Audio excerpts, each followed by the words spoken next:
Our Artemis 1 mega moon rocket is rolled to the launch pad. The astronauts of our Crew 2 mission come to Washington and investigating the impact of dust on our climate. A few of the stories to tell you about this week at NASA.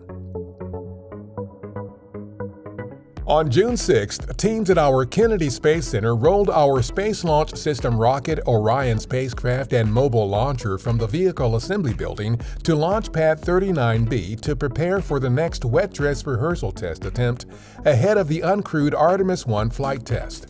The wet dress rehearsal test is currently targeted for no earlier than June 19th. Our SpaceX Crew 2 astronauts, NASA's Shane Kimbrough and Megan McArthur, Akihiko Hoshide of the Japan Aerospace Exploration Agency, and the European Space Agency's Thomas Pesquet, visited the Washington, D.C. area during the week of June 6th to share experiences from their recent flight to the International Space Station. During a stop at our Mary W. Jackson NASA headquarters building, they met with NASA leadership and discussed their mission with employees.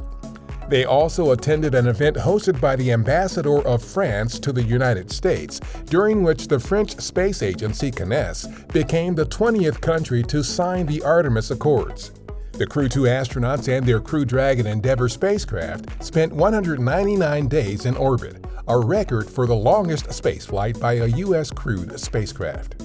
The Earth Surface Mineral Dust Source Investigation, or EMIT, is one of the primary payloads scheduled for delivery to the International Space Station on the SpaceX CRS-25 cargo mission. The investigation will use NASA-invented imaging technology to identify the composition of mineral dust from Earth's arid regions and analyze dust carried through the atmosphere from deserts to see what effects it has on the Earth system and to human populations. The CRS-25 cargo mission is currently targeted to launch no earlier than June 28th. The main body of our Europa Clipper spacecraft was delivered recently to our Jet Propulsion Laboratory in Southern California.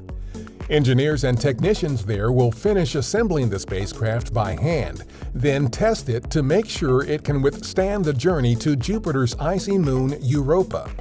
Targeted for launch in October 2024, the mission will make nearly 50 flybys of the Jovian moon, which is believed to have an underground ocean that contains twice as much water as all oceans on Earth combined.